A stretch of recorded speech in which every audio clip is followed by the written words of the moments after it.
केंद्र सरकार ने नागरिकता से जुड़े नियमों में अहम बदलाव किया है। सरकार ने नागरिकता संशोधन अधिनियम 2026 को अधिसूचित कर दिया। अब इसके तहत ओसीआई कार्ड रजिस्ट्रेशन पूरी तरीके से डिजिटल होगा। नए नियमों में ईओसीआई, बायोमेट्रिक आधारित फास्ट ट्रैक इमिग्रेशन और नाबालिगों के लिए दोहरे पासपोर्ट पर पाबंदी जैसे प्रावधान शामिल हैं। गृह मंत्रालय ने नागरिकता अधिनियम 2009 में संशोधन कर दिया और इस बदलाव का उद्देश्य प्रक्रिया को सरल, पारदर्शी और तेज बनाना है। अब नई व्यवस्था के तहत ओसीआई कार्ड के लिए आवेदन और छोड़ने की पूरी जो प्रक्रिया होगी वो ऑनलाइन पोर्टल के जरिए होगी। पहले जहां कागजी आवेदन की जरूरत होती थी, अब उसको खत्म कर दिया गया। डिजिटल आवेदन प्रणाली लागू कर दिया गया। इसके साथ ही सरकार ने ईओसीआई की पूरी सुविधा दी है, जिसमें आवेदकों को फिजिकल कार्ड के साथ साथ इलेक्ट्रॉनिक रजिस्ट्रेशन भी दिया जा सकेगा। ओसीआई कार्ड के फायदे क्या है, जरा आप इसको समझ लीजिए। अब इससे क्या होगा, लाइफ टाइम वीजा मिलेगा। भारत आने जाने के लिए बार बार वीजा की जरूरत नहीं पड़ेगी और भारत में रहने की समय सीमा नहीं रहेगी।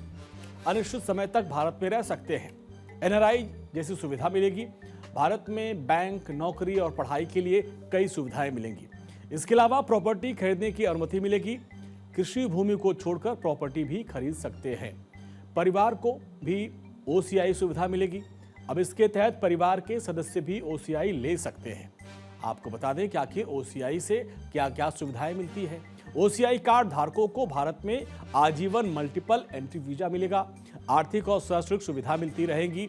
हालांकि सरकार ने दोहराया है कि ओसीआई धारकों को वोटिंग या फिर संवैधानिक पदों जैसे राजनीतिक अधिकार नहीं मिलेंगे। अब सरकार ने पहले ही नियम बहुत सख्त कर रखे हैं और कहा कि अगर किसी ओसीआई धारक को 2 साल या उससे अधिक की सजा होती है या 7 साल या उससे और अधिक के अपराध में उसको चार्जशीट होती है तो उसका रजिस्ट्रेशन रद्द कर दिया जाएगा। अब इसमें सबसे बड़ा बदलाव नाबालिगों के लिए किया गया है। नए प्रावधान के मुताबिक कोई भी नाबालिग बच्चा एक ही समय में भारतीय और विदेशी दोनों पासपोर्ट नहीं रख पाएगा। यानी कि भारतीय पासपोर्ट के साथ साथ किसी दूसरे देश का पासपोर्ट उसके पास नहीं हो सकता। इस नियम का मकसद नागरिकता से जुड़े विवादों को खत्म करना है।